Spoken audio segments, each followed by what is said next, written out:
Hi guys, my name is Dr. Choppy Somji. I'm a sports osteopath and inventor of the WaveBlade sports roller. I'll be hosting your Fusion Wellness series, and today we're going to be covering the hip. So we're going to cover 3 hip exercises. The first one is something that's going to capture the tension in the front of the hip and work its way into the lats and into the triceps. One of my favorite exercises, especially if you've been sitting for a while or been carrying babies, for example, for the day. So you set yourself up in a kneeling position. You have your right hand on the back of your neck, and you're going to have your opposite hand on your hip, and this is just going to give you some feedback, all right? And what we're doing with feedback is finding tension. So I'm going to start off in a slightly seated position, what we call a half kneeling position. I'm going to drive forward with the hip. As I drive forward with the hip, you're going to feel tension in the front. So that's your first checkpoint. You get to the top there, with the elbow, you're going to lift up and rotate away, okay? And as you do that motion, you're going to feel a stretch through the tricep and into the lats, all right? So we're anchoring at the hip, pushing the hip forward, and externally rotating all the way across, sitting back into your hip, and then back up. Now, lastly, we're going to layer that in with breath. So as you come up, hip, inhale, lift the elbow, exhale, come back down. Good. Good. So that's what it looks like. Now, what I've found in my practice is using a minute, 60 seconds to time all the movements. That allows you to focus on your breath. So we'll go for another 30 seconds here. Inhaling, exhaling, driving up with the hip, externally rotating with the shoulder. So when you get to the end of your 60 seconds, you'll just find a lot of ease and a lot of movement. So almost like the tension's melting away, and that's what we want. All right, we'll just do about 2 more here. Inhale, exhale.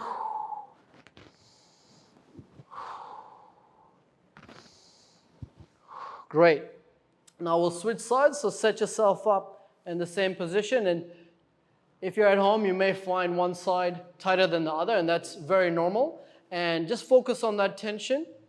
All right, so again, we're going to start off with one hand. So in this case, I'm using my right hand on my hip to give me feedback.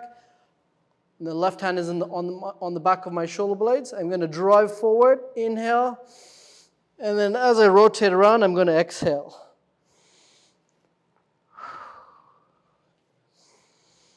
Good.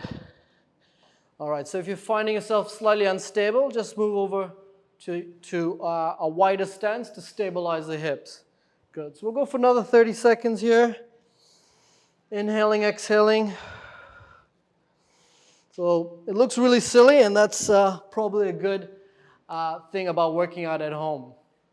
Okay, so we've done 1 minute on each side. Fantastic. So next we're moving into another dynamic hip movement, which is for your pelvic floor and for your hamstrings. So you're going to set yourself up in a position that's wider than your hips, so comfortable, toes pointing forward.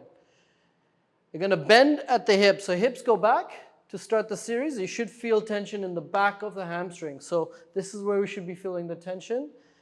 And then you're going to sit into that squat position. And you're just going to make sure the knee doesn't go past that opposite ankle. All right, from there, we're going to come back up into standing position, neutralize the pelvis, and then over to the opposite side. So notice when I'm squatting down, I'm leading with my hip and then pulling myself in to that motion. Good. So again, we're going to go for a minute. And here comes the breath cueing. So on the way in, we want to inhale. On the way up, we're exhaling. On the way in, inhaling. On the way up, exhaling. Now, as you get used to this, you'll find that your range of motion improves. You can use this as a pick-me-up in the middle of the day. So let's say around 2 or 3 o'clock, instead of a coffee, you can make it very dynamic. And so this is really good for your lymphatics and to kickstart your breathing after, for example, sitting for a long time. Great, so we'll finish that up, 1 minute in total. Great. Third exercise I have for you, it's a little more dynamic, involves a little more strength, but again, something that I really use to prescribe to people just to loosen up the hips and to get some strength back into the knees, ankles, and the hips. So you're standing closer to the back of your mat. You're going to lunge step forward. Now, as you lunge step forward, you're going to find a position where you're nice and stable, okay? Now, from that position, you're going to do 2 or 3 hip wags. I call them hip wags. So what we're trying to do here is just mobilize the hip. Feel into that hip, give it a little shake. So 3 to 4 shakes, and then from that position, we're going to bend the elbow and push up into back to our standing position. All right, so a little more challenging. Don't worry if you're off balance. That's the whole point. We would like to challenge your balance. All right, we're switching sides. Same thing. 3 to 4 hip wags, right to left. And then slightly bending the elbows. So by bending the elbows, you're loading the front of your body, your chest muscles, and you're pushing back up into standing. All right, so we're going to do this for 5 on each side. So that's 2. Woo. That's 3. Good. Keep it coming. We've got 2 more here. And what you're going to find after this is you're going to find that your hips are nice and loose and mobile, ready for anything. Good. We've got 1 more on each side.